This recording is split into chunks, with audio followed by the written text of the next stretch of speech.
ஜோதிடத்தை நம்பக்கூடியவர்கள் இந்த வெள்ளத்தை பற்றி அறிவிச்சிருக்கலாம், சென்னையில் உள்ள வெள்ளத்தை பற்றி அறிவிச்சிருக்கலாம், அல்லது கடந்த காலத்தில் சுனாமியை பற்றி அறிவிச்சிருக்கலாம், 2015 நடந்த வெள்ளத்தை பற்றி அறிவிச்சிருக்கலாம்.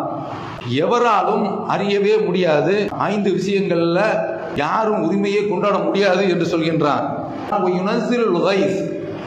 மழையை அவனே இறக்குகின்றான். எப்போது இறக்குவான் தெரியாது.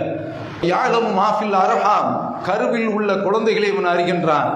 ஒமா தத்ரி நஃப்சுன் மாதா தக்ஸிபு கதா, ஒருவன் நாளைக்கு என்ன சம்பாதிக்க போகின்றான் என்பதை அல்லாஹ் தான் அறிகின்றான்.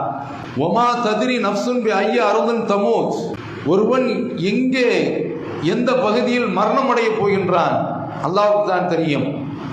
இன்னல்லாஹ் அலீமுன் ஹபீர், அல்லாஹ் தான் எல்லாவற்றையும் நன்கு அறிந்தவன் என்று அல்லாஹ் திருக்குர்ஆனிலே குறிப்பிடுகின்றான்.